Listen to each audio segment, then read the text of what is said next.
حضرت عمر کا زمانہ ہے، مسجد میں عورتیں بھی نماز پڑھنے آتی ہیں اور مرد بھی نماز پڑھنے آتے ہیں۔ ایک خوبصورت عورت کا راستہ ایک نوجوان لڑکا روکتا ہے۔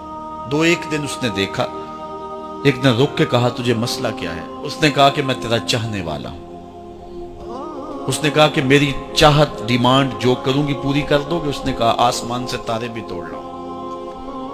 اس نے کہا بس میری یہ خواہش ہے 40 دن حضرت عمر کے پیچھے نمازیں پڑھ لو، اس کے بعد 40ویں دن کی آخری نماز کے بعد یہاں میں منتظر ہوں گی تیری اور تیرا انتظار کروں۔ 40 دن نمازیں چلتی رہی۔ پھر عمر کا لہجہ اور من کے روگ نہ دھلے اور من میں نور نہ اترے۔ 40ویں دن کی آخری نماز کے بعد وہ گردن جھکا کے جا رہا تھا، لڑکی اسبِ وعدہ کھڑی تھی۔ کہا گزر رہے ہو؟ میں اسبِ وعدہ کھڑی ہوں۔ کہا کھڑی رہو۔ عمر نے دل کا تعلق رب سے جوڑ دیا ہے۔ آؤ اس قرآن سے تعلق جوڑو، یہ دلوں کے زنگ اتارتا ہے، روحوں کو نور دیتا ہے۔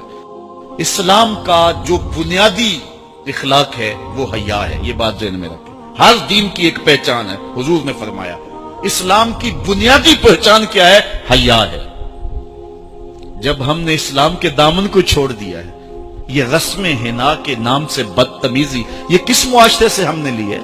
اور کیا بہوؤں بیٹیوں کا تماشا لگایا، اور نیم برہنہ بیٹیاں لوگوں کی شہوانی نگاہوں کے سامنے ہیں، اور باپ بھی کھڑا ہے اور بیٹا بھی کھڑا ہے۔ نہ باپ کی آنکھوں میں حیا ہے، نہ بیٹے کی نظروں میں حیا ہے، نہ بھائیوں میں غیرت ہے، اور کہتے ہو اللہ کی رحمتیں ہمارے اوپر نازل ہوں۔ یہ تو شکر کرو پتھر نہیں برستے محمد عربی کے قدموں کا صدقہ۔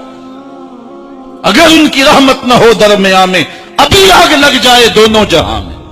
یہ تو ان کی رحمت ہے کہ پتھر نہیں برستے۔ پچھلی قوموں نے ایک ایک جرم کیا، کسی کے اوپر پتھر برسے، کسی کے اوپر خون برسا، کسی کے اوپر ایسا زلزلہ آیا کہ نیچے والی جگہ اوپر اور اوپر والی بستیاں نیچے۔ لیکن اس امت پر ایسا نہیں ہوگا، اور اللہ نے فرمایا ما کان اللہ لیعذبہم وانت فیہم، محبوب تیری وجہ سے میں عذاب نہیں اتارا ورنہ پیس کے رکھ۔ سر سے لے کر پاؤں تک ہم اسلام میں آ جائیں، چھوڑیں آدھا تیتر آدھا بٹیر، جہاں جی چاہا اسلام کے دامن میں آگے اور جہاں جی چاہا ادھر چلے جائیں۔ مسجد میں بھی چندہ دیا اور ہوٹل میں بھی شراب پی، رب بھی خوش رہے شیطان بھی راضی رہے، ایسا نہیں ہوگا۔ رب کہتے نہیں کہتے میرے ہو تو پھر میرے ہی ہو۔ کوئی بھی غیرت مند محبوب نہیں جو ہے تسلیم کرتا کہ میرا محب کسی اور کی طرف نظر اٹھا کے بھی دیکھے، تو رب سب سے بڑا غیرت مند ہے، وہ نہیں چاہتا میرا ہو اور کسی اور کی طرف دیکھے۔ تم کون ہے؟ مغربی تہذیب لگتی کیا ہے تمہاری؟ اپنی ملت کا قیاس اقوام مغرب سے نہ کر، خاص ہے ترکیب میں تجھے قوم رسول آج۔ تم غیروں کی نقالیاں کرتے پھرتے ہو، تمہارے سامنے سیدہ عائشہ کی سیرت موجود نہیں ہے؟ تم مغرب کے ٹینوں بننے کی کوشش کرتی ہے میری بیٹی، تیرے سامنے محمد کی بیٹی فاطمہ کا نقشہ نہیں ہے؟ کدھر بھاگ رہی ہے؟ یہ بال کھول کے بازار میں کون جا رہا ہے؟ یہ نیم برہنہ کون جا رہا ہے؟ دیکھ محمد عربی تجھے کیا آواز دے رہے، ان کا لہجہ کیا، اس کو سن اور زندگی کو اس کی مطابقت میں گزار۔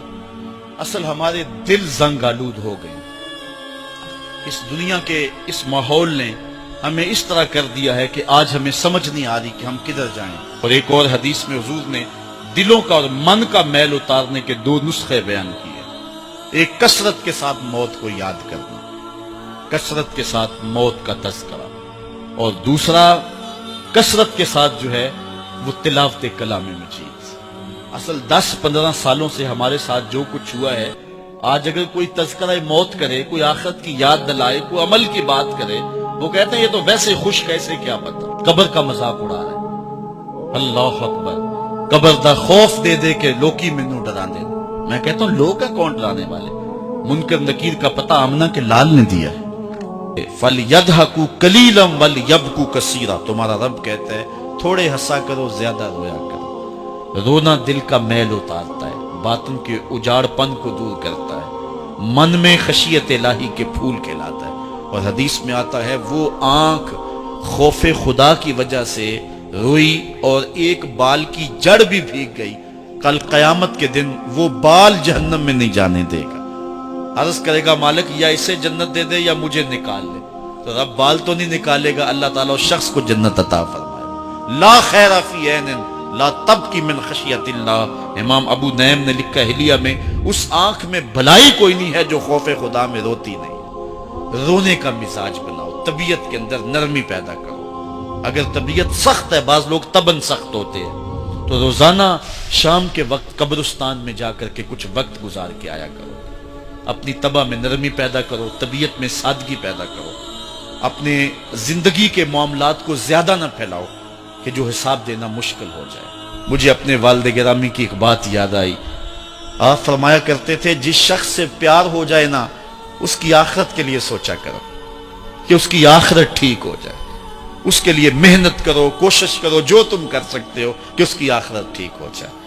ہاں، ہر بندہ چاہتا تو یہ ہے کہ میری زندگی آسودہ ہو، آسودہ ضرور بناؤ زندگی کو، لیکن خیال رکھو کہ اس دنیا کی زندگی کی آسودگی سے آخرت کی آسودگی جو ہے وہ زیادہ عزیز ہے۔ یہ 4 دن کی زندگی ختم ہو جانی، تھوڑی ہے، بالکل سانسوں کی گنتی ہے اور ختم ہو جانے والی ہے، اور وہ زندگی نہ ختم ہونے والی۔